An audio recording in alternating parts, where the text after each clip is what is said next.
presented by Diamond Sports Media on this Monday, March 30th, 2026. This is episode number 158, and we're airing live on X and YouTube, and as always, powered by StreamYard.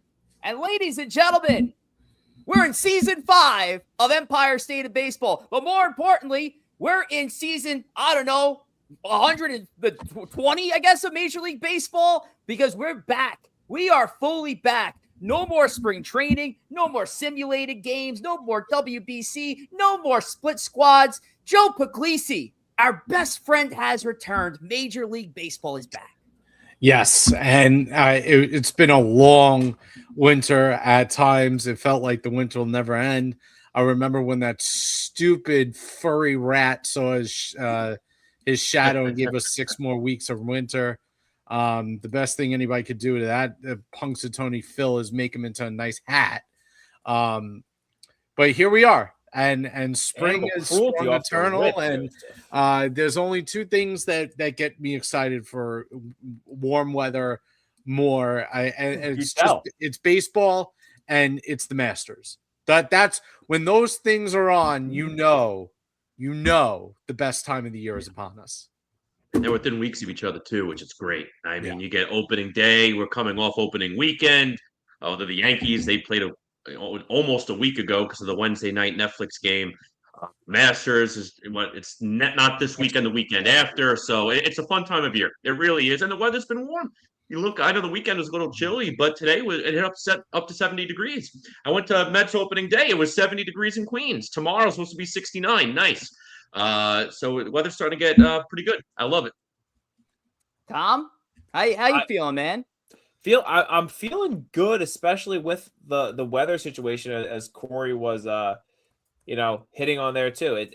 We were in that like 70-degree day, 30-degree day, 50-degree day, like low 40-degree day, and it seems like we're kind of turning that corner. Knock on wood there, because I agree. It's Northeast. I know a lot of our listeners and followers and such are in the Northeast or in other cold climates, and just getting out where you could. Took a walk today. It was nice and warm. It feels good to get outside again. It feels good that baseball is back. I don't have to figure out what I watch on TV anymore at night. It's just it's Yankees or an off night. Maybe I get to go to sleep a little early. Other than that, is my schedule is planned for the next 6 months. Couldn't be happier. Tell you what, what show I'm actually happy is over, especially in MLB realms, the Ump Show. Because I got to tell you what, and I know we got a whole show today with all different topics, but I really want to touch on the introduction of ABS now officially in Major League Baseball, as we are, half a week into this new system being in place, automated ball strike. I tell you what, I don't know if this is a hot take, or I don't know if this is something that's kind of morally agreed upon. Among the modern day additions to Major League Baseball, I think this is MLB's absolute best work. I absolutely am in love with ABS and its addition to baseball. And I can't believe how much it was actually needed. And it's kind of silly that it's taken this long to finally get to ABS, because you see umpires like CB Buckner get exposed like that in one single game in a Red Sox-Reds game, 6 overturned calls. You know how many impact play? Well, it was a couple impact plays in this previous Yankees series that led to runs. If it wasn't for an umpire making a wrong call. Fellas, before we really get into it, Corey, Joe, Tom, in that order, let's talk ABS. I'll tell you what, when we were talking about it maybe a month ago, and I kept saying, I'm either all or nothing. My biggest concern being it's going to ruin the flow of the game. I'm actually impressed how quick it's been. In spring, it felt like it took forever. And I saw a couple of ABS that took a while. Maybe it's because spring, you're working out kinks. You don't have the same technology in some of those ballparks is getting going. But it's been almost instantaneous at the major league level in the real games. And I'm loving it so far, surprisingly. Because, again, I said all or nothing. So I really like how they've implemented it so far. I think it's been smooth. I think it's been efficient. it's nice and quick. You've seen some bad calls get overturned. New York Metropolitans got the first ever challenge. I got to see it in person. That got overturned. So so far so good. And I guess the question is how it gets expanded over time. How do we look to make it a bigger thing? But more on that to come later. At least for right now, I'm very happy with the initial implementation. I see. I don't like it. I don't. I think. And again, this goes back to replay. The point of replay, the point of ABS is to stop the egregious call, right? It's to stop the umpire. What was it, game 5 of the 97 NLCS where the ball's a foot outside, he's calling it a strike. That's the point of ABS. The point of ABS is to not get the ball 1/2 millimeter off the strike zone overturned, because it's unrealistic that a human could ever be that precise with the strike zone. And we're this is what we're doing now. We're sitting there and exposing umpires who are off by 1/10 of a millimeter. I'm sorry, that I don't agree with that. I don't agree with that. Joe, you know what really pisses me off? Agreeing with you, because I also am not a huge fan. I'm all for it. Again, it's the egregious, the clear. If you go to the NFL terms, the clear and obvious. A ball that's a foot outside, that's 2 inches off the plate. Yes, we should be overturning those calls. I know some of the CB Buckner ones were horrendous, but we can't. There should be like a limit. I don't know if it's it's an inch or 2 inches off the plate. It's just like a gray zone. And if the ball is in that zone, it's just too bad. You know what? Sports, one of the reasons we love sports is like a big allegory for life. Sometimes life isn't fair. So you know what? Sometimes that ball that just missed the plate and was called a strike, just get over it. Maybe you should have swung at it, and because if you're telling me that like the seam of the ball clipped the corner and we're going to challenge that, it's just nuts. It's a joke. I don't know what the line should be. I saw people argue like, well, a strike is a strike and a ball is a ball. But again, to Joe's point, humans aren't this precise. Juan Soto, who has one of the greatest eyes we've ever seen, Barry Bonds, who are one of the greatest eyes we've ever seen, they don't know when the ball is halfway to the plate, when they're deciding to swing or not, if that ball is going to be the 1/8 or the 100th of an inch from clipping the plate. They don't. I don't care how good they are. The ball is moving. I don't want to get it to the point where it is all robo umps, because there's the human element. I mean, God, if we're going to go down this rabbit hole, like the whole world's going to shit with too much computer generated stuff, AI and all this nonsense. I know truly, I think it is like one of the worst things we've ever done. This is just like another version of it. We're going to get rid of humans doing everything. This was long talked about before AI had its boom over the last. I don't care. I want to. Yeah, again, if you want to, if the balls that are clearly off, that you want to challenge those, fine. But there should be some sort of gray zone where it's like, you know what, pitcher, you should have been a little closer to the plate. Like we're calling that, we're calling that a ball. Maybe it barely clipped, but it's just. That's baseball. That's life. You got to deal with it, get over it, and move on. Here, Joe, you have a little show and tell here? Yeah, here's the other thing. So let's go to the CB Buckner thing. And again, I'm not saying CB Buckner is some great umpire, but if you look at the calls that were overturned, all right, except for the one strike on the left, all the other pitches, he was calling it consistently. And I can't get on board with the fact that you're taking that out of the umpire thing and you're cherry picking one here and one there and one there. He called every single one of those pitches. He called multiple pitches in the same exact spot strikes.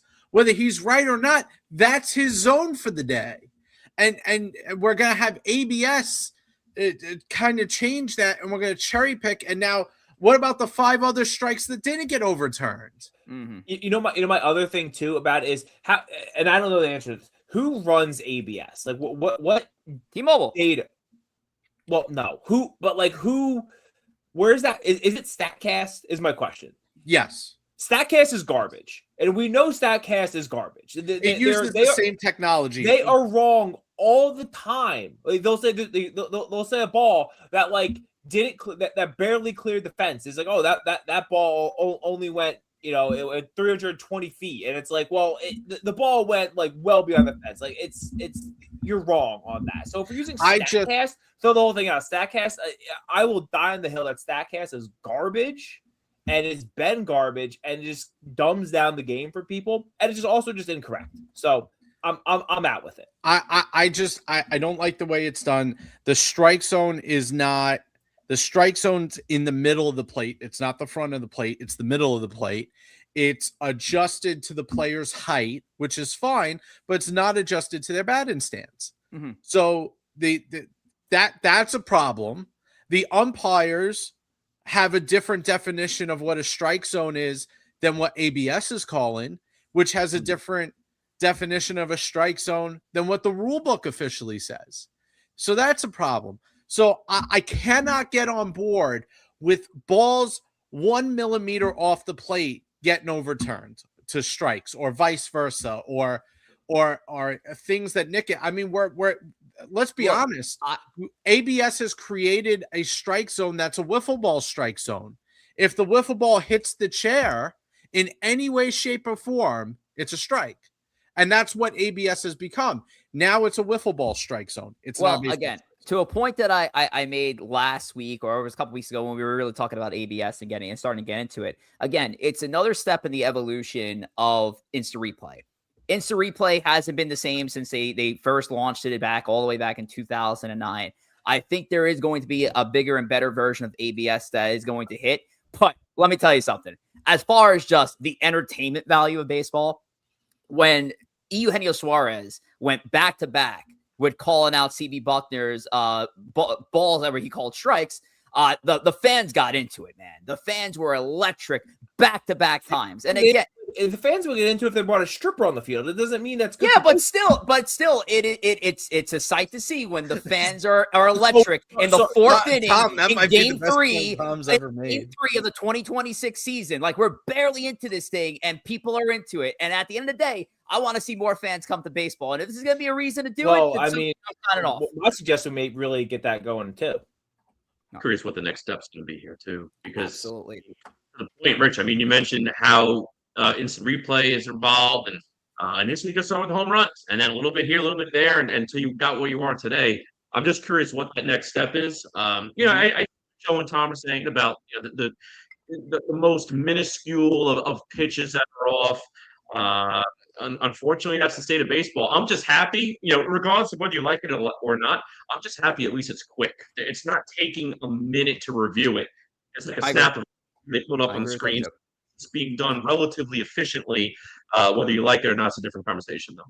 Let me get into your comments here in the chat. We appreciate the folks who have showed up. I know there's a Mets baseball game on right now. We got 28 people in the building, so you guys know what to do. Make sure once you like this, the stream, also send it out to all your friends, no matter which fan base they are aligned to. We're just a couple days into the regular season, and we're just a couple of minutes into season 5 of ESB. Let's make this a show. Let's get that number 28 up to number 100 just like that. Let's get it done. So let's take a look at the chat here. Shout out to one of the newbies here in the chat. Shout out to my guy Ricky. Excited for the season and a good start for the year for both locals. Jacob Petruzzi, as always, we are live. Fly Joe definitely looks like an out of shape for a soccer player. See, Joe they ain't letting you live it down, man, with the whole soccer thing, brother. They ain't letting you live it down. It's going to be a big summer for Joe. Shout out to Joe. Name that Yank. Look at Corey Favs winning best dressed. I like it. Hitman's in the building. Subscribe of the year for 2025. Shout out to him. CB Buckner despises this. Last Diaz horrible call, says Hector. Shout out to Pars. OMG stop. Groundhog overblown. 6 weeks equals March 20th-ish, which was what? Around the first day of this spring. Shout out to the groundhog, stupid rodent in the ground. CK's in the building as well. ABS benefiting Aaron Judge. And, of course, we got our guy, Jordan Tyler. Shout out to everybody in here. Really do appreciate it. Also, Swift just pulled up as well. What's up, Swift? Hope all as well. All right, Tom, let's talk rollback. Let's talk. We talked warm weather to start off the episode here, and nothing goes with warm weather. Nothing goes with warm weather better then some Roback. Corey is rocking a beautiful Roback polo right now. He not only is looking good as always, but he's comfortable. He's got the 4-way stretch there. Quality materials, fun design. If you're looking for something along those lines, or more muted, more kind of conservative things, if you want some more stripes, solid colors out there. Joe also mentioned his favorite time of the year coming up with the Masters. Their Azalea collection is out with a lot of those types of themes: the green, the pinks, the flowers. But again, if golf isn't your thing, and that's fine.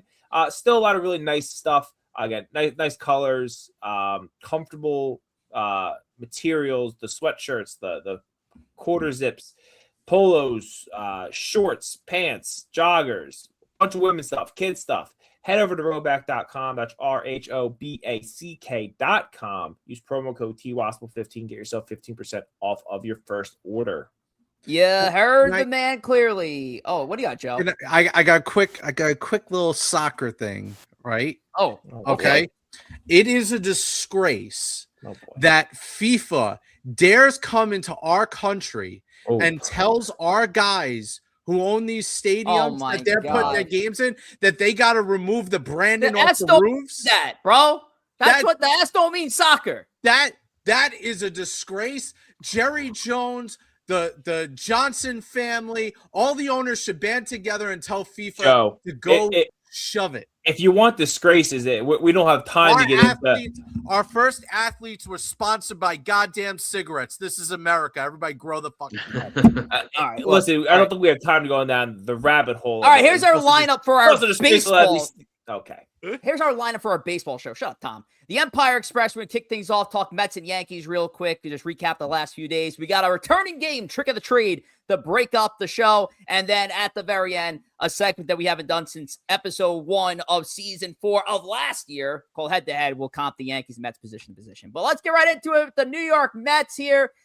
They took 2 out of 3 against the Pirates, guys. Obviously, game 3 is not the way you want to shake it out. There's obviously the controversy that happened at home plate late in the game, the send of Lindor. But how do we assess the last 3 days of New York Mets baseball? Corey, and then we'll hear from Joe.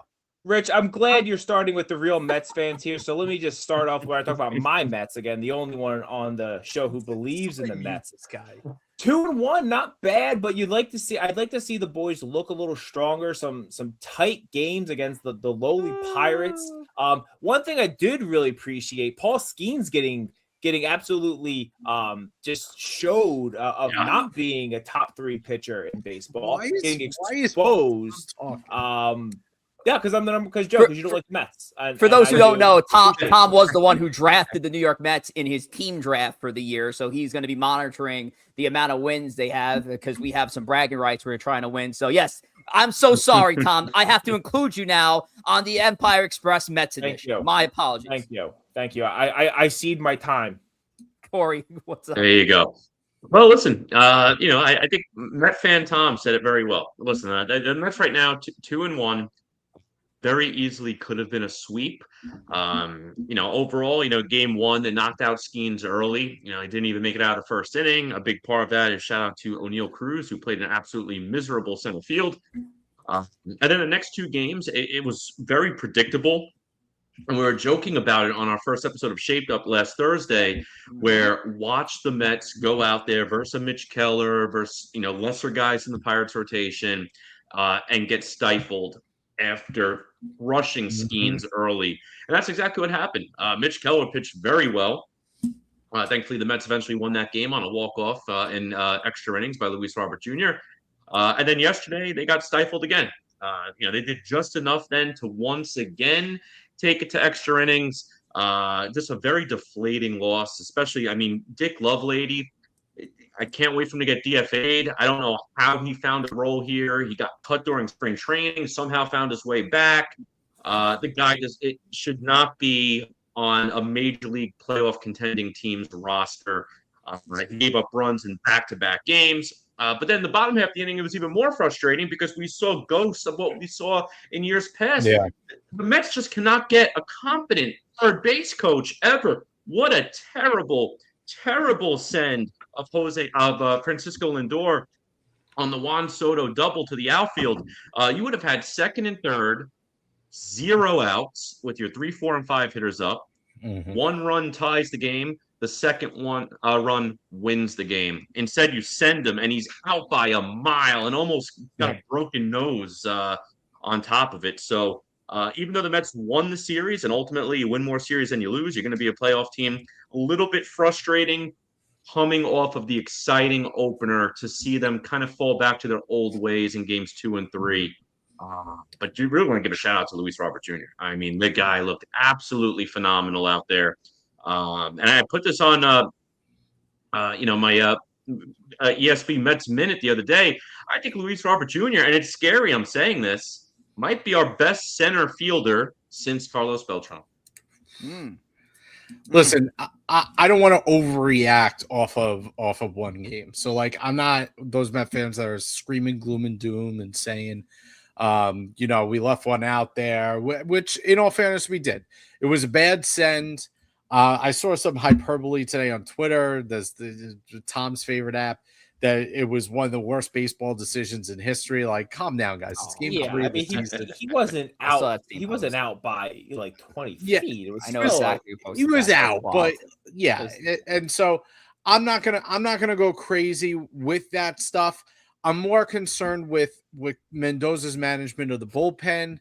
I feel like he's been a little inconsistent. I feel like last year we kind of had the excuse that none of these guys could get out of the 5th inning, so he had that excuse that his bullpen would be overworked anyway. I felt it was very strange that you had Minaya in a piggyback role, yet Minaya only pitched 1 2/3, even though he had a really good outing. Why was he taken out of the game? I understand it's a tie game. I understand you're trying to win the game. But if he's supposed to be eventually a starter in the rotation, you got to pitch him more than 1 2/3 and 30 pitches. So why did he come out of the game? And now you went to guys who pitched yesterday in the 3rd game of the season. I didn't understand that. Listen, the weather has a factor when it comes to the bats. Anytime it gets really cold, and it was cold the last 2 days in Queens for the last 2 games, you get the offense is fleeting at times. We understand that. But at the same thing, let's look at the positives. The positives, Luis Robert Jr., walk-off home run. That trade's already paid dividends, even though I'm not a big point of laugh at Joe. Who want to talk all that shit about Luis Robert Jr. Louis Bobby, you look like a fucking idiot, bud. Benj is here. He hit the home run in his first game. It's great to see that from the kid. And I'm excited because I think the Mets are bringing a brand of baseball that we're going to be excited to watch. Bichette's going to hit. I'm not worried about him. I'm more worried about his defense and his offense. I like Brett Beatty. Brett Beatty's got to play every single day. I agree with what they're doing with him. He should get every opportunity. McLean looked good for the most part on Sunday. And so there's positives to be taken out of it. So I'm not going to react over one game that they should have swept the Pirates in the first series of the year. Remember last year, the Yankees bludgeoned Milwaukee to death. And what did Milwaukee do? They finished with the best record in baseball last year. Oh, yeah. The first week means nothing.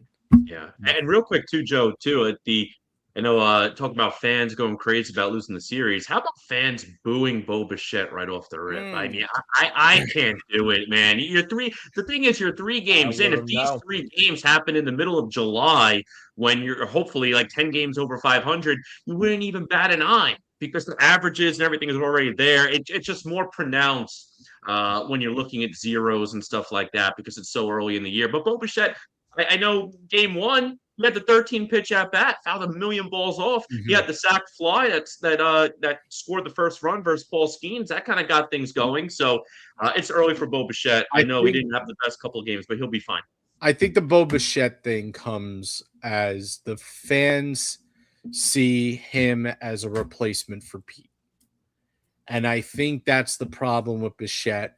He is the protection for Soto, which is where Pete was. And I think the fans are going to be very, very hard on Bichette. And let's face it, Bichette's a mercenary. He's here probably for 1 year, and he's going to be gone. I think the fans are going to be very, very impatient with him, whether that's justified or not. It's not at this point, but it's going to be a whole year thing. Yeah, what I'm going to just say on Bo Bichette, I ran through either it was here, it might have been both. It might have been on the Bronx and here on ESB. I ran through one of the more fun pages to look over, and that's over on Baseball Reference under splits, and it's Bo Bichette's 2025 clutch stats numbers, and they were through the roof. So to see him struggle in some big spots is definitely, a little jarring. But again, as you guys with 3 games in, like this can't be the Bo Bichette we're going to see across 162 games. And I don't give a fuck, and I'll say their names. I don't give a shit if it's Frank the Tank Fleming or Bobby Wallace who want to lose their fucking minds over guys like Bo Bichette. This is your big money guy. This is your guy doing your thing. Look, he's gonna figure it out. We're not gonna be worried about what happens over 3 games. So I think you guys put it fairly there. Look, Tom, I don't know if you want to make a point, but I'm going to jump right to the chat. We're not worried about Bo Bichette, is what I'm trying to say. Hell no, not worried about Bo Bichette here at ESB. Ricky Keeler, at least Luis Robert Jr. gave them something they didn't have last year, a comeback win. We remember the comeback win struggles they had last year. I just joined, and Tom still doesn't look like he knows ball, says Big Slick. Sure, Slick. I mean, you could have your opinion on things. I feel like Slick, are you into BDSM? Because I feel like you come here and you like to get whipped, and I wonder if that's just something that's up to you. I mean, listen, no shame. If that's your deal, then let your flag fly. It's just I feel like you show up every Monday and you just want to get strapped to the board and spanked a little bit. Somebody didn't read the anti-harassment policy I just put out with ESB, but shout out to you, Thomas, for that. It's not harassment, just hey. I mean, it's kind of wild, but shout out to you anyway. Wait, no, come on. What? Oh, I see what you're saying. That's a. Is that a rollback? Corey Favs, Mike Coppa, a Gamecocks. I'll put that out there. Gamecocks rollback. What's the code again, gentlemen? Just got my tax refund this morning. What's that code again, Corey Favs? You know it. That is T Wospil 15. Yes, sir. T Wospil 15. See, Joe, you thought I was going to get got there. I wasn't going to get got. I know he's a big Gamecocks guy out of South Carolina. Shout out to Joey Begadonis, also in the building. Let's talk Yankees, though. Yankees had a great past couple of days here, Tom. I know they're going to get going against the Seattle Mariners in about an hour plus, but let's talk about it. New York Yankees sweeping the San Francisco Giants in San Francisco. I mean, look, we covered the ABS stuff at length. There was a couple of key plays that got turned around because of ABS calls. Judge taking advantage early, and I know, look, he overall outside of 2 home runs, not the hottest start, but the kind of same case of Bo Bichette. I ain't gonna crush Aaron Judge 3 days into the season. No, that's not happening here, Thomas. No, I mean he still hit 2 Hit homers. 2 runs. I know he didn't look good in the Netflix game. Frankly, not a lot looked good in the Netflix game because boy did they absolutely butcher so much of that broadcast. That was a disgrace. It was. There were some bad things going on, and I get that. Like, you know what I don't get. I take it back. I don't get it. When they do all these gimmicks for these national games, for these streaming games, let's talk about it. Like, the only people watching that game are Yankee fans, Giant fans, and then just like big baseball fans. It's opening night, maybe we're gonna check it out. But like when you're doing all the other stuff, and I'll be honest, I love Jameis Winston. He's a rollback guy. That's a little known fact about Jameis Winston. He's a rollback guy. He's hilarious. I can't get enough Jameis Winston, but like, what are we doing of having him sitting in the stands with the Usos eating pop? It's just like there's no one that's just perusing Netflix that's just gonna happen to click that and watch it. They took Jameis Winston. They were like, let's get a guy who played for New York and played for the Giants, and they took a fucking player who played for the New York Giants. And he also played baseball, so like he has some stuff he could have brought, but like it's just I don't know who this stuff is for. I truly don't know who that's for. And then they take away from the broadcast. They were missing pitches. There were first pitches of innings they were missing. It was just the scoreboard was horrendous. I'm sorry. Yeah, I agree. Like The pregame show was awful. Season 5, Tom and Joe just They connected. brought Bonds I hate out. it. I Bonds can't was stand just being a homer the whole time. I forgot who they had on the Yankees side on the pregame. They I had didn't watch the Rizzo. pregame. They had Rizzo. Rizzo, I again, it was just, and then Rizzo's doing an interview with Judge, like Rizzo's asking him questions he doesn't know the answer to already, and And it's they're just BFFs. like you guys are best friends. Don't BS me that you're asking him honest questions. I will say, I think the broadcast team did a fine job. I know They did good. I like the CC was there. broadcast team. I didn't they- like CC. I thought Yeah, Pence CC was and okay. I Pence. didn't like CC. CC and Pence I thought were good, and then who was doing? Is it Vescursion? Matt Vasgersian. Yeah, he was doing Which the I have no play-by-play. problem with It's that. fine. I Love thought that Vasgersian. part of it was fine. Just everything else around it. Anyway, Yankees are 3-0. Giants stink. They might be worse. We might new they're topic rough. of the show. Worst team: San Francisco Giants or New York. Hey, don't Giants. talk about my Giants like that, man. Come Boy. on now. Boy, do both of those teams suck. Giants are so bad. I felt like when the Yankees would go up 1-0, I felt the game was over. I like the Giants can't score. Again, it was like watching the New York Giants. It was they were bad, but it's good things to see. I would have really appreciated it from watching that horrible broadcast of the Netflix game. The Yankees seemed to have a different approach against Logan Webb. They were putting the ball in play. They were attacking first pitches. They scored 5 runs without hitting a homer. It was a good 7 runs without hitting a homer. It was good to see. It was good to see. Ben Rice looks good at first base. I know that I certainly had some concerns about that. It's still early. We're not going to overreact or underreact to things, but he looked good at first base, which I appreciate it. Austin Wells apparently is just like the ABS savant. He was challenging calls left and right. Again, I don't like the system, but if you got the system, use it. You can't be upset with a 3-0 start, and then we go to Seattle, and we're going against a real playoff team. Raleigh's not starting tonight, which soft. I guess he's afraid of what if He's someone a catcher. someone wants to shake his hand, and then what is he going to do? How does he handle that situation? Cal has not had a good start either. I think he's been 0 for 8 to start the season. Under 35 homers, bold prediction. People forget. That's true. Yeah. Oh, my last thing. This is also kind of off topic, but not really off topic. F4 is garbage. I don't know if you guys saw this. Did you see that Logan Webb has a higher F4 than Max Fried after the first game, where Max Fried went 6 1/3, gave up no runs, and Logan Webb gave up 5 earned runs, and Logan Webb has a higher F4. You gotta stop reading into this nerd crap. It's just like it's, and I know that people say small Thomas. sample size, but like it's all of this ruining the sport. It's a sport. Let them play in the field. And I saw that and I was like, this is disgusting. This is truly disgusting. F4 can get the F out of here. Is what I love it. I'm with you. Yeah, I mean, what are we doing? He gave up 5 earned runs, but because he has a definition of not watching the game. Oh yeah, just watch just watch Baseball Reference, I guess. Or I'll just throw a couple thoughts out there. Bullpen I thought looked great through. Again, we're a small sample sizing. We're through 3 games. Bullpen didn't allow a single run through 11 innings pitched. Struck out 12. Really like what I saw out of Camilo Doval, especially in that Friday game. David Bednar again, just like he left off in the WBC, loves getting himself into trouble and getting himself out of trouble. I know a lot of Met fans used to that with Edwin Diaz.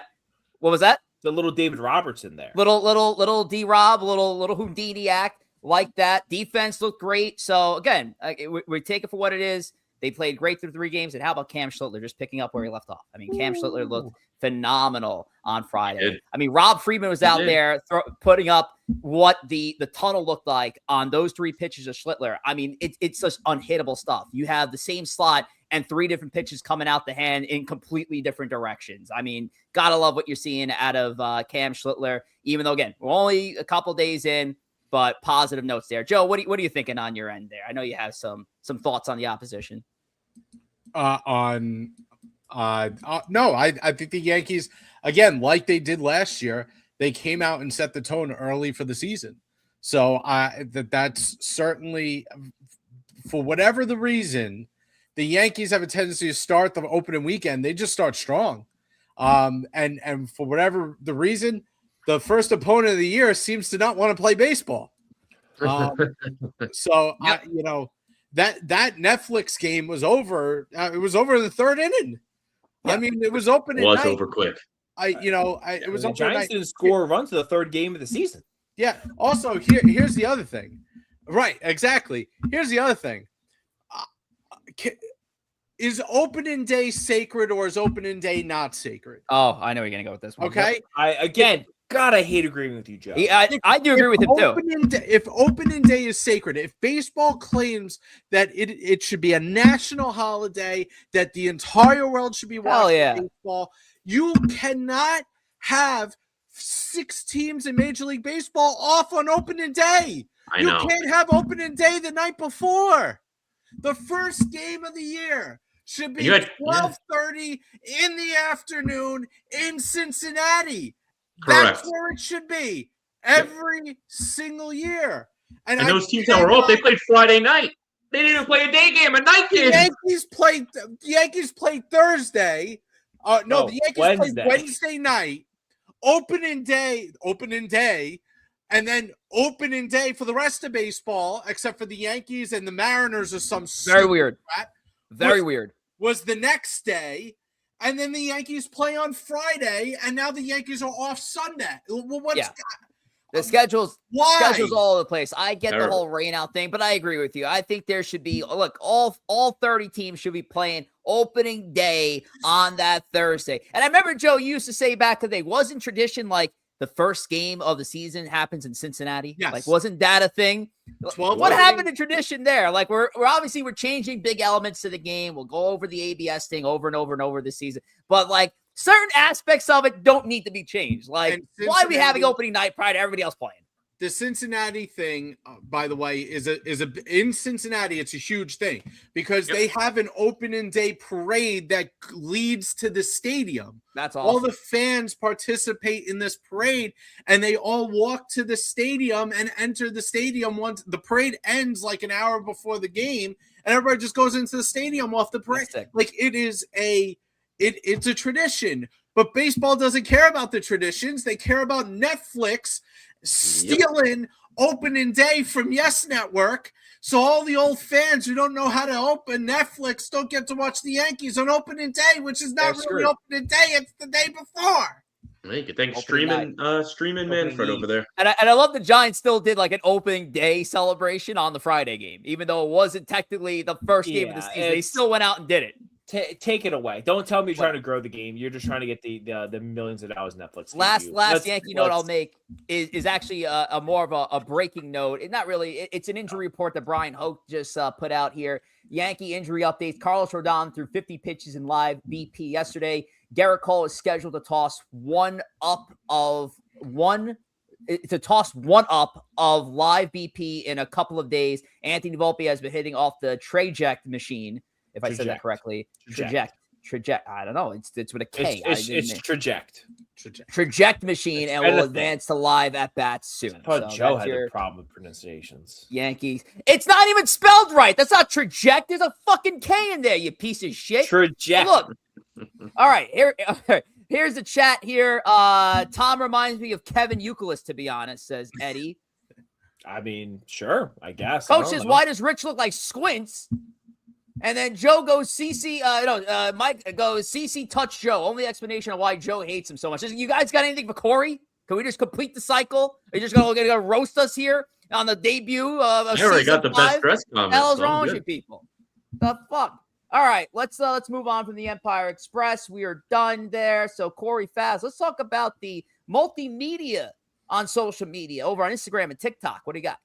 Yeah, go ahead and follow us at Empire State of Baseball on Instagram, where we're at 8,000 followers and growing, and TikTok. Again, we're trying to give TikTok a big push this year. Relatively new on the talk, so only about 140 or so followers. So give us a follow, again, at Empire State of Baseball on both platforms. You'll find archive segments, meme reels, episode previews. You'll find more baseball content. For those who remember the ESPN Mets Minute and River Ave Rewind, well, guess what? You're going to find those on the talk and Instagram as well. So go ahead and give us a follow on both platforms. Yeah, well, it's made its return instead of doing every single game, because that was a daunting task years ago when we were trying to commit to it. We'll be covering the series at length. So we'll be taking alternating turns throughout the year and doing our quick recaps through the Mets Minute and the River Ave Rewinds on Instagram and TikTok. Thanks for that, Corey Favs. But let's get into it. We're in regular season mode, which means it's time we get a little competitive here at ESB. And why not play a little bit of trivia to start things off? One of my favorite trivia games, an ESB original, it's Trick of the Trade. Corey, I'm going to throw it right back to you. What's today's Trick of the Trade? There we go. Let's start it off. It's not the deadline yet. But we're gonna... Okay. Well, we went through established rules, but okay. Well, again, being Hide now in our the chat. Yes, but are we doing rule 3 number 1. strikes? Are we going around the horn? Oh, hold on, because we have to explain this to Tom because he's only been here for 5 years. But yes, we're still doing a case system. That still works. Actually, wait, I did want to change one thing. Instead of us shouting out answers, which is what I was saying. Good call. You're absolutely right. We're changing an element of this. Instead of us shouting out the answers and it'd be chaotic and we have a situation where Tom and I are at a buzzer beater here together, we're just going to go around the room and take our guesses that way. And luckily, it's going to be champion's advantage. So, Joe, you'll get the first guess. Then Tom, you'll get the second guess. I'll get the Not third every guess. time, though. We can't do that every time. We'll figure it out. But for this one, we'll just do it that way. So let's throw the trade right back up there. And, Joe, what is your guess on that trade? Well, Joe, Corey, you talk about it. 24. Yeah, I mean, just real quick, we're going way back to 2005. So this was a trade leading into, and talking about a blockbuster. Look at some of these names out here. This was leading into the 2006 season between the Marlins and the Red Sox. We used a lot of Met and Yankee trades, so switch it up a little bit. I'll give a round of guesses before I give my first hint. Okay. So Boston got Beckett and Lowell and then Hanley got sent to there. I'm trying to think. Was Tim Wakefield? Wakefield? No, not Tim Wakefield. No, I'm not sure if he ever played for Florida. I don't think no.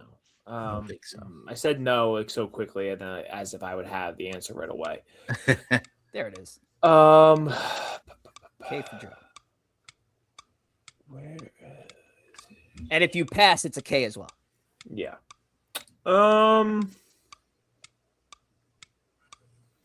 He pitched for both teams. This isn't gonna be correct. I'll say Al Leiter. He's probably retired at this point, though. Interesting guess, but it's not Al Leiter. I think Leiter got to the Red Sox at some point.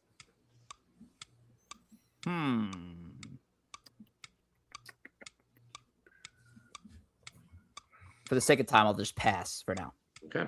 So I'll give my first hint. Again, I know we've used a lot of Met trades and Yankee trades, so I didn't pick a specific trade, but this player was, at some point in time, a New York Metropolitan. I feel like it kind of. And he's a guy of relevant. You guys would know him. It's not some random bum who pitched 3 years. So there's hint. I don't think. Yeah, I don't think he pitched Boston. I was gonna say some other. Okay. I'm looking at the trade. Beckett and Lowell are big names, so I think this guy. I can't see him being a big time starter. I guess unless he was a prospect at the time. I don't think he pitched for the Red Sox though. No. Let me go with. This is wrong. Armando Benitez. It is not Armando Benitez. He was a Marlin. And he was a Red Sox too. I'm pretty sure. There you go. I don't think this is also correct, but in the sake of keeping him moving, I would think maybe the Red Sox are trying to take on some money. I don't know how much this guy might have gotten paid. Livan Hernandez. Not Livan. Again, did pitch here with the Mets, but it's not Livan Hernandez. Guillermo Mota. It is Guillermo Mota. Let's go, baby! There's a lot of Motas in the chat as well. I didn't want to say it, but there are a lot of Let's Motas. go! Relevance. Guillermo Guillermo Mota. Mota. I saw on Twitter because there was a whole video about the time he plunked Piazza in a spring training game, and him and Piazza tried to kill him. Terrible Mota. Wow. So I'll take point number 1 here on the season. So now I'm gonna go with my trade. I actually did keep this New York centric. It's a Yankees deal. So the order here, I guess now. Well, I guess we're figuring this out on the fly. So I guess we'll just throw Corey right at the top and then go Corey, Joe, Tom, or Corey, Tom, Joe. How we can work that out? I don't know. We'll figure that out. Or should we go reverse order? I think Corey should be able to go first. Okay. So yeah, Corey goes first. We'll go. All right. So we'll go Corey, Joe, Tom in this. We'll figure this out on the back end after the fact. I have an idea for it later. Okay. All right. We'll talk about it. All right. So here's my trade now. Yankees deal. And relatively recent. It's a Yankees-Texas Rangers deal. The Rangers acquiring Antonio Caballo and Josh Stowers from the Yankees for this one player back in April of 2021. Corey? April of 2021. I don't think it's him, but I'll just was it IKF? It is not IKF. Great guess. Ooh, that was a good guess. Yeah, it was a Ranger Not too. IKF. Yeah. Joe. I feel like Tom's gonna know it. I don't think it was an April trade, but the only guy coming to mind at the second is Joey Gallo. It is not Joey Gallo. Took a little bit more to get Joey Gallo.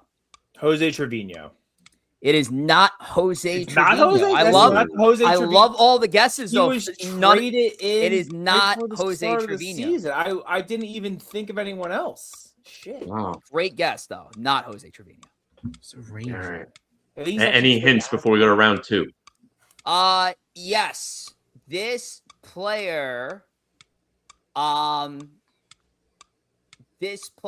was an offensive player. Offensive player. I can't see it being someone of too much relevance to be an April trade. Then again, maybe. I don't know.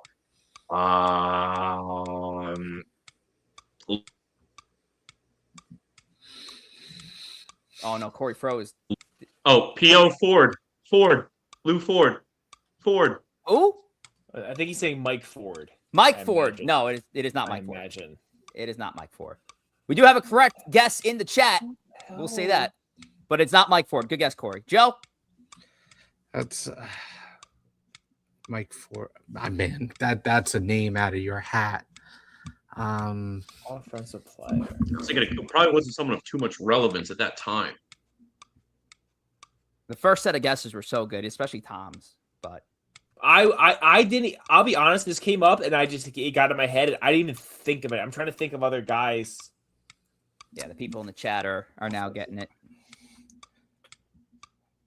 Oh, Rugned Odor. It that is it? Rugned Yes, that's Odor. yeah, that is correct. I don't like this Rugned- system. All right. Well, like I said, we'll touch base There's on only it. so many players traded from the Well, I Rangers. know, put it- but I'll- I thought of it like 10 seconds ago and I couldn't say it. Well, I'll put it to you this way. Like again, we'll figure it out. I think it's still better than jump in and answer because I think that got chaotic. But we'll figure out the correct system. But a point for me for Guillermo Mota, a point for Joe for Rugned Odor. And as I saw across the chat here, it was Swift who came in with Odor first. So shout out to Swift with the Rugned Odor guess. Eddie goes, hint, this guy would really punch the ball out of the park. I was actually trying to think of something along the lines of punch. So good call out there. But there you go. All right. So we'll move on from Trick of the Trade, and we'll get into head-to-head. Before we do that, though, Joe's going to talk about the latest and greatest of YouTube. Yes, we are live on Instagram and X. We're not live on Instagram anymore. We're live on X. But YouTube is our preferred platform. Why? We can interact with you, the chat, here on the show. So do us a favor, go over to YouTube, subscribe, it's free, and join our over 555 subscribers and counting to YouTube. So you could join us there. And don't forget to tune in every Monday. ESB's live every Monday, 8 o'clock. And now we're also live 8 o'clock every Thursday. Correct. With the Shaped Up podcast, where Keith, myself, Corey, Phil, we're all on a rotational basis. Well, you never know who's going to stop in the shop. For some reason I'm not invited. I don't get it. So, that's true. We do have a new Met fan here. Forgot. Join us there. And don't forget to watch that as well. Our new show that goes live every Thursday. And shout out to the fellas. It was I popped in. I was co-producing a bit from the back. It was a great time over at Shape Up Thursdays 8 p.m. Eastern time. Keith is sitting in technically he's behind the chair, right? We can't say he's sitting in the chair. He's like the lead guy there. But we got Corey, Favs, Joe, and Phil that are going to be there. What was that? He is the first chair. Well, I wouldn't say the chair because the chair would be the customer. Technically, everybody's in the chair, right? You guys are going to be standing up at the barber shop. I don't think the barber sits in the chair. I don't think that's how it works. Not the barbershops I've been to. The lead guy has the number one chair. He has the first chair when you go in. We're doing a barbershop gimmick, so you shouldn't be sitting. All right, whatever. Well, again, I don't know what's going on here. Have you been to a barber? Thursdays, 8 p.m. Eastern time. Keith, Joe, Corey, Phil, whatever the rotation's going to be. Tune in. But by the way, also, so Joe only mentioned what was going on with Shape Up, which is fantastic. Love it. We also have another show that's going to be starting up real soon. In fact, we are planning to relaunch this show in April, starting next Tuesday, April the 7th. And it is going to be the return of the Clubhouse. And the Clubhouse is going to have a little bit of a new look, but Sierra will be back in the main chair, in the Clubhouse, and make sure to check it out. Tuesdays at 8 o'clock Eastern time. And starting next week, this will be your official schedule here for ESB programming across the 5 days of the week. So there you have it. So you guys are going to just keep me very, very busy in a very, very big year. So I really appreciate it. All righty, let's get into it. It's now time for head-to-head. And I will also tell you, Jacob, we Harambe'd Gorilla. He is no longer going to be a part of the Clubhouse. So let's get into it. Head-to-head. We're going to do a position-to-position battle. Yankees versus Mets. And let's start it off with the catching position. I'll go in the order of Corey, Joe, Tom, and I. So what do we got here, Corey, between the New York Mets and we're going with the current roster. We're not looking at players who are currently on the IL. Just the current roster as it is. Alvarez versus Austin Wells. Who are you taking here? I think it's a tale of two young catchers, both who have not yet truly lived up to their form, but I'm going to go with the power-hitting Alvarez in this particular matchup. This is a tough one because I think we saw I think we kind of understand what Austin Wells is, which is fine. I mean, he's a decent catcher. He doesn't wow you or anything. I think the big thing is we haven't seen what the best of Alvarez brings. And I think when I think of what the best of Alvarez brings, I think it's 30-plus home runs, that kind of potential. If you ask me from a year from now, if Alvarez has another year like he did last year, I'd say it's Austin Wells. I think at this point, I still have to go with potential of the fact that I think Alvarez has another level to his game that Austin Wells does not. I think Alvarez might have another level to his game.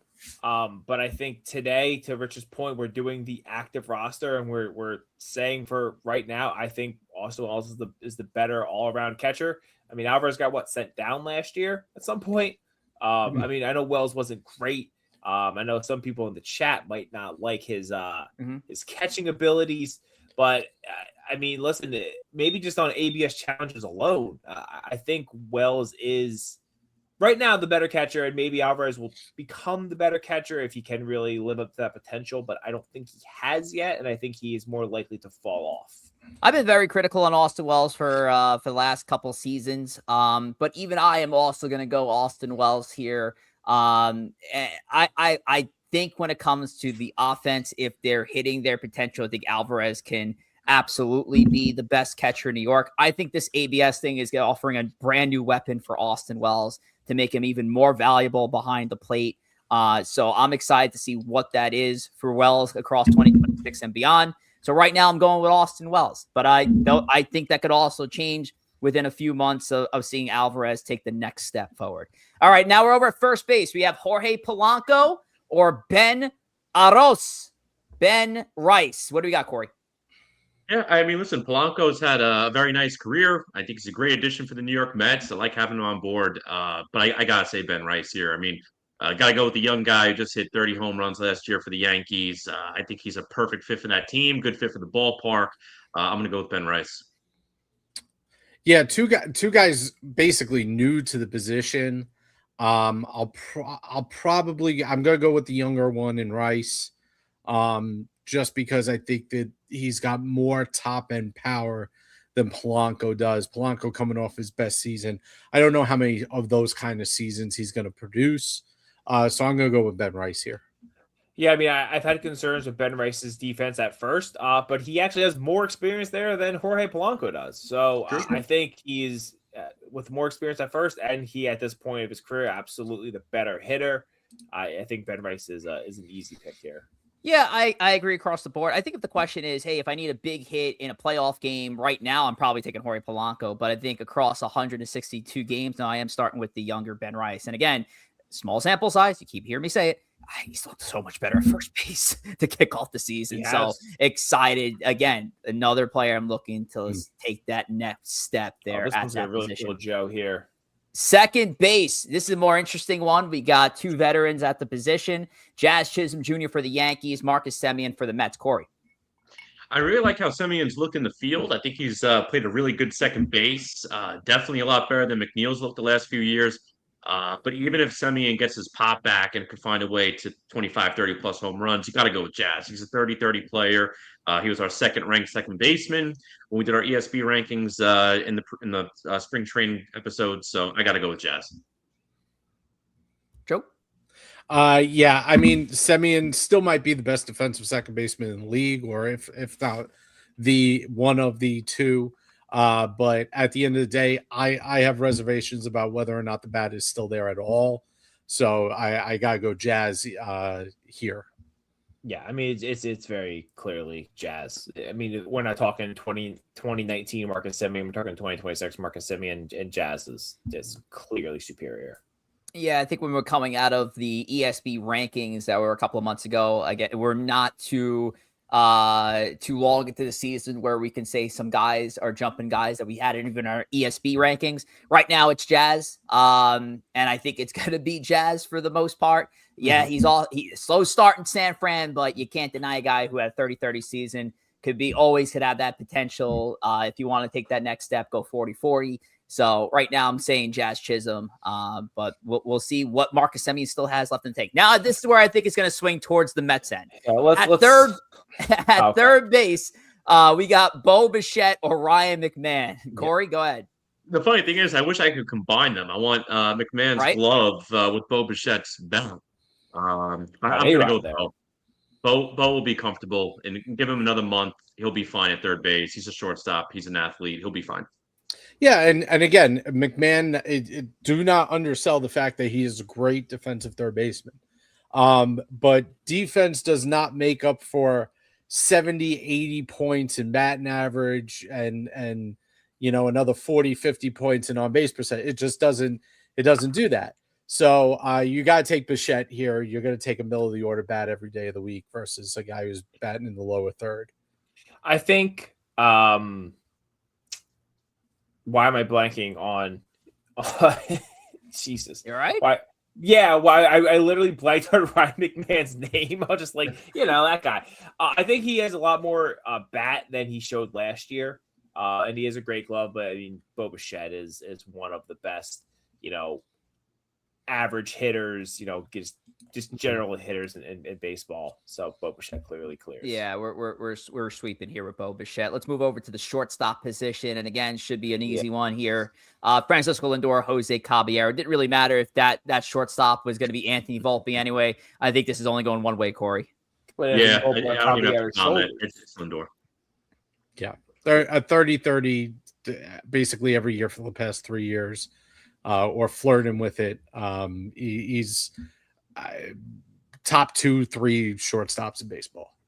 I like what Caballero brings to the Yankees. I like that it brings speed and defense and versatility. But I mean, Lindor is one of the best shortstops in the game, one of the best players in baseball. I don't think Cabby get gunned down at home yesterday in that Mets game. Just saying. I think he scored. But hey, well, hold on. I also got to throw this out there, Tom. It's actually a point now that Caballero is up on the screen. Don't you feel like the defense looks a little bit more shored up when it's the ground balls hit the shortstop? You feel good about your chances the plays getting made every single time. Yeah, I mean, you don't see a triple tap of the glove and a crow hop to get the ball first. So yeah, I feel better about it. It's great. Let's move over to, we're going to move over to the outfield. We're not doing individual left, center field, or right field because those would have been easy sweeps across the board. We want to make it a little interesting. And we did this last year too, so this is not a new thing. Let's take the outfield as a whole. Who has the edge here, Corey, Favs, between the New York Mets or the New York Yankees? Well, I mean, Judge is the best hitter in baseball, and he's clearly, if you're looking at right field, he's the better right fielder. And left field, so again, Bellinger's a great player. Soto's a better player overall. Comes down to center field for me. And you're looking at Luis Robert versus Trent Grisham. Both guys making good money. Call me crazy, call me a homer. If I'm building a team from scratch right now, I am taking that New York Mets outfield. I just love it. I think Juan Soto looks red hot at the plate, as does Judge with the home runs. I'll give him that. I love the rookie Carson Benj. I think he's going to be great. And Luis Robert Jr. looks like it's 2023 again. Let's roll, baby. New York Metropolitan Baseball. There you go. Bo Bichette just came up with a clutch hit. It is 2-1 Mets with. There you go. And everyone's booing. Where's the booze? Where's the booze? RBI single. Bo. Well, they're also in St. Louis. Bo almost fell over, screwed himself into the ground. I mean, listen, this is close, right? Like Judge is the best offensive player in the world. Juan Soto might be the third best offensive player in the world, but there's still a decent gap in those two players. There's not a big gap when you're talking about Luis Robert versus Trent Grisham. And there's a big gap presumably between Cody Bellinger. Luis Robert hasn't played a season in like 4 years. And despite that, the last 3 years, which have been terrible for Luis Robert has better numbers across the board than Trent Grisham does over the past 3 years. So to be fair, I am going Yankees here because I think the gap between Judge and Soto is larger than any of the other gaps. And to me, that's going to bring that to the next level. As much as I like Robert over Grisham. Outfield as a whole, yes, the Judge is the best, and Soto is a great outfielder. Well, he's a great hitter, not maybe the best outfielder. Bellinger is so clearly third, and there's a massive gap between Bellinger and the next player. I agree. That is the difference. And yes, Robert hit a homer, but again, Robert has been not healthy. He's only played really one full season in his entire career. Grisham last year hit 30 homers, was really, really good. Is that gonna stay? I don't know. And again, Benj looks good as a rookie, but the Yankees outfield, if we go by our ESP rankings, we have two of where Bellinger ranked 13th, 14th. Two of the top 14 outfielders. Bellinger, I believe, was 12. 12. So we had two of the top 12 outfielders in baseball, and then the other guy hit 30 homers last year. I mean, it's. Yeah, I think for me, if I'm creating just a 3-man outfield out of this mix, it's easy. It's Judge, Soto, Bellinger. Even though defensively, whatever. But look, offensively, they're all banging. So 2 out of the three players I picked are Yanks. I'm going with the Yankees outfield here, having the edge over the Mets. Let's go over to DH. DH is interesting because, guys, I really didn't know who to choose on the Mets end. So I just chose both Vientos and Beatty. I think it's more Beatty at this point, but it looks like DH also, like Polanco's in at DH today. I know there's a bit of a flare up with an Achilles, but it's up against Giancarlo Stanton regardless. Corey Favs, what are we thinking? I love Beatty. I really do. I think he's going to have such a good year. 270, 20 home run type year.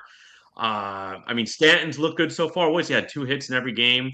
Until I see it a full year from Beatty, and I think this will be the year, I have to say Stanton Vientos is out of the equation for me. Forget it. It's Beatty versus Stanton.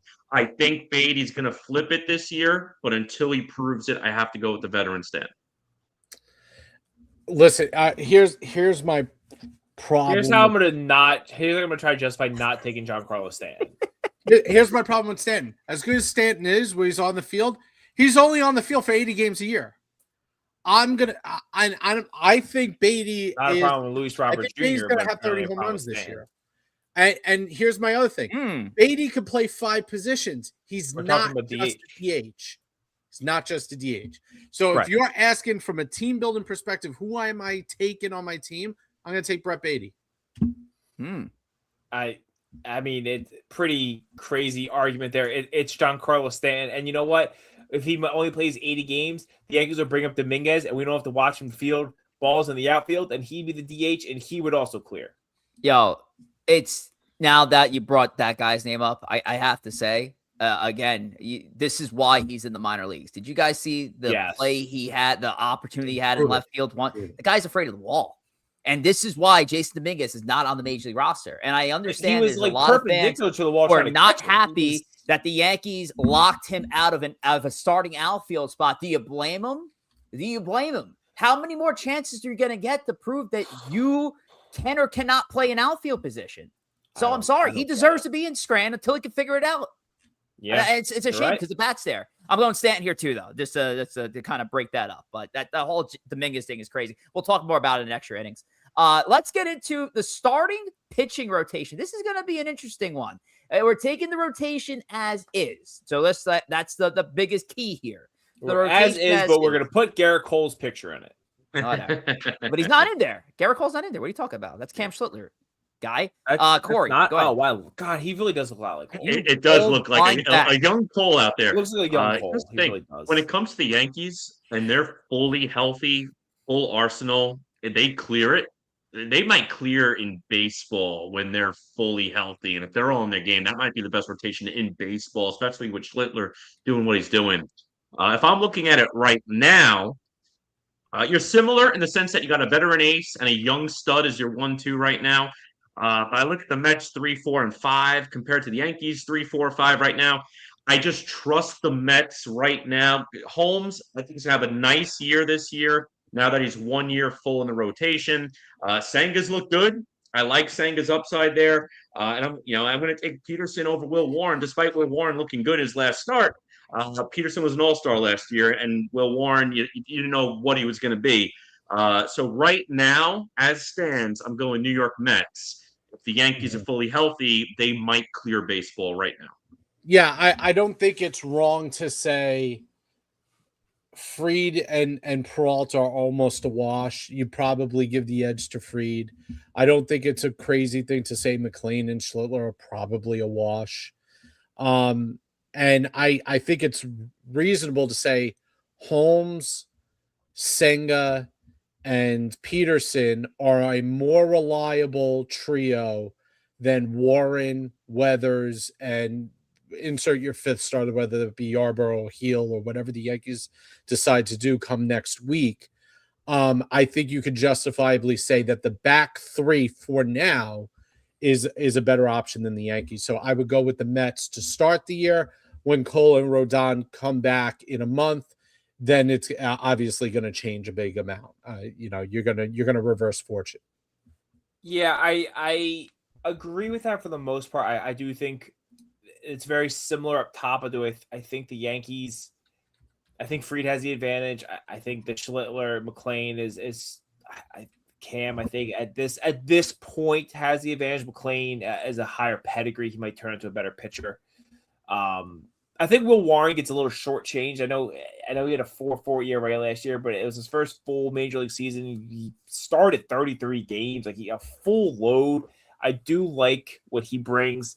I think if the Yankees had one of their guys back, I think if they either had Rodon or Cole today, I think the Yankees would clear. But Ryan Weathers, that's a big question mark right now. And then if it's probably going to be Heel, a little bit of a question at the end of the rotation. So I think today, March 30th, 2026, I take the Mets. I think if we asked this in a month, I think I would take the Yankees. Yeah, and I do agree. Right now, I'm taking the Mets rotation. That's how we set up the scenario. It's taking the team as is. We'll see what the newest Yankee Ryan Weathers has to offer the Yanks in his first start in about 30 minutes time against the Mariners. But yes, right now it's the New York Mets. So let's wrap things up. Now I know I have them featured as just the closers here, but we're taking the overall Mets bullpen and overall Yankees bullpen. It's not just Bednar versus Williams here, Corey. It's not. And I'll tell you what, I hate to be the guy. I think I'm going to go push. I think I'm going to go push here. I just got to see how the first 6 weeks or so shakes out to see what the bullpen entails, because I think a big part of it is what Devin Williams is going to get. I know he only pitched one game so far for the Mets, but in spring looked pretty good. Didn't give up a run his first outing with the Mets here on he sure tried Saturday. to. Boy, did he try to. He tried to. But I'm honestly going to go push. I think when you get to the very, very backside, like the 7th and 8th options, it gets a little weird. Like Dickie Lovelady should not be on the team. But I'm going to go push. I just think there's some talent there on both sides of the ball. I don't have a strong opinion either way on this one. Yeah, I'm not focusing on the middle relief guys and the long relief guys. At the moment, I'm focusing on closer, setup, 7th inning guy. And for the Mets, Williams, Weaver, Brooks Raley. And the Yankees, it's Bednar, Doval, and what would you say, Hill? Fernando Cruz. Or Fernando Cruz. I mean, Hill more the lefty specialist, Cruz probably your right. And so it's similar to that one. I'll put it to you this way. I probably trust Bednar right this second a little bit more than Williams. Probably trust so bold of you. I probably trust Brooks Raley as a setup guy over anybody else. And I don't trust Doval at all. I've never liked Doval. So I think it's a mistake to put too much trust into him. I'd say I'm going to agree with Corey. I think it's a push. I really do. I think Bednar is a lot. God, Devin Williams really tried to give that game away on Saturday. He tried his hardest. I just don't think you could trust him. I don't think you could trust him in New York. We saw it last year. Bednar is rocks. Doval, it was 2 outings. He looked really good though. He's so nasty, and if he could just kind of get harnessed in a little bit, he is unhittable with his his 100-mile-an-hour sinker is like one of those unhittable pitches. I do think I take the Yankees for that reason, because I think a lot of those middle areas do line up pretty closely, where you could say one way or the other. I think I have so much more trust in Bednar than I do in Devin Williams, though. I mean, you could look. I think I'm actually going to follow along Corey and Joe's coattails and say push. Yes, David Bednar and Camilo Doval were essentially brought in to replace Luke Weaver and Devin Williams midseason because they couldn't hack it, and I could play that narrative. But I could also play the same narrative that bullpen, the relief pitcher position is such a volatile position. You could be grade A one year, and you could be absolute dog shit the very next. And look, out of all the resumes that are available, and I can look at the screen right here, Devin Williams has the best resume among both teams' relief corps. Not as a closer, he doesn't. Even as a closer in Milwaukee, he was a solid. What do we got? That's first baseman Jared Young, baby, RBI double, and the Mets are up 3-1. There you go, Jared Young. He was a closer for like half a year. Smoked. He wasn't. Yes, he was. He was a setup man, then he was hurt. No, he was. He wasn't. Josh Hader was long out of Milwaukee, and he stepped up into the closer's role. What are you talking about? He at least had 2 full, and don't forget, I agree. years as the closer. Yeah, and I do agree he had with 15 saves in 22. That's when what's his face got shipped out. He had 36 saves in 23, and then 14 coming off an injury. He had 14 saves, but so do you know what his combined as a full closer? Tom, do you know what his combined ERA in those 3 seasons is? 1.6. I didn't want to. Sure, I get it. He was not good last year. And I will say, relievers are fickle, and I do agree with a lot of the guys here that I'm going to take Bednar right now over Williams, especially seeing what he did in the WBC too. But Bednar himself was sent down like 2 or 3 years ago because he was brutal for Pittsburgh for a half a season, sent down to AAA. Him and So it's just Doval a fickle position. You were. never know. Time out. You never know. Tom, you were just ripping Alvarez for being sent down last year. Doval and Bednar were sent down in 2024, the year before. So yeah, but those weren't from real teams. Those don't count. I mean, the Pirates. The Pirates are running an absolute joke of a franchise, and the Giants have been so bad about it. They hired a college coach, so I mean, we can't take anything that those two organizations do seriously. Joe, you weren't saying this last year. You were saying Pete broke him in regards to Devin Williams. In terms of last year, it's a very good point. Is there any doubt in your mind that home run had residual effects coming into the next season? Yeah, because that was stupid. But I also think he just couldn't keep up with the pressure of New York. And I think I think that's a more reasonable thing than just having a home run away on him. When you give up a home run to end the season, it hurts your psyche a little bit. Bro, you've never given up a home run to end the season. You have no idea what you're talking about. Come on, Tom. You're speaking as if you were a closer in the major leagues for 8 seasons. You're like, well, let me tell you about what I gave up. Mariano Rivera gave up the walk-off hit to Luis Gonzalez in 2001 and went on to become Mariano Rivera for the rest of his career. Rich, he had 4 titles before that. What are you talking about? Like, Rich, you already had 4 rings. So if you had the resume leading up to it, it wasn't good enough. Mariano's legacy standpoint, the game meant nothing from his legacy standpoint. He had 4 rings already. All right, then how about Aroldis Chapman, who's blown big saves in the postseason, went on to have probably a resurgence in his career. I agree. And again, I agree. There we go. There's one. But Rich, I don't care how good of a season Chapman has in the 9th inning of a playoff game. Are you going to be nervous with him on the mound if Altuve's sitting in the box? I'll take him over. Well, now I think I take my chances with Chapman. And here's the other thing about Chapman. Chapman has one thing that nobody else has in history. He was on the mound when the curse of 100-something years ended. No, that's true. That's a big part of. No, he wasn't. He was not. He was not. He didn't close out that game. No, he was the closer for the team, but he did not close out the game. He did not. He did not close out that game. Carl Edwards closed out that game. Carl Edwards. No, incorrect. It was Mike Montgomery who closed out that game. No, it was Carl Edwards. Mike Montgomery. Go look it up, Tom. You're wrong again. Shout out to G Money Stacks, new sub. Good evening. I want to start off by saying congratulations on your milestone of season 5 of Empire State of Baseball podcast. By the way, New York Mets now lead 2-1. Well, now they're up 3-1 after the Jared Young base hit there over the Cardinals. Sierra in the building, season 5. Woo! And then we got Swift here. Crazy how 1 year can change things. A year ago, everyone was loving Luis Hill, not wanting to trade him. Fast forward here, everyone is saying he shouldn't even be in the majors. So yes, an Mike interesting Montgomery turnaround. might have finished the inning. It was Mike. It was Mike Montgomery. Yeah, that's. I'll take that as a trivia. I'll take that as a point for trivia. Thank you very much. Carl Edwards I appreciate got the last. Thank you guys. I appreciate it very much. Thank you. Chapman all right, 2 earned runs.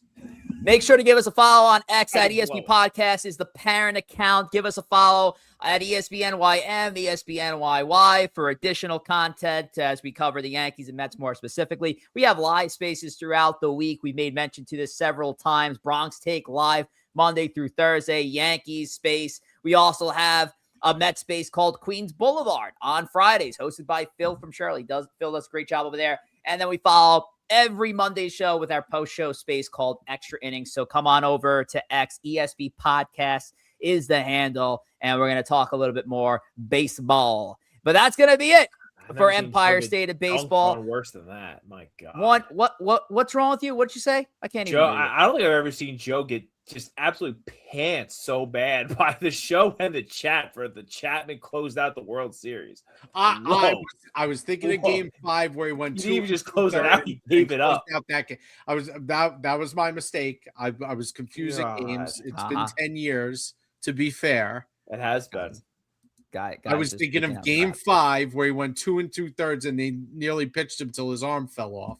By the way, Chapman saved 2 games in that, so like, again. All right. Yeah. Well, let's wrap this up.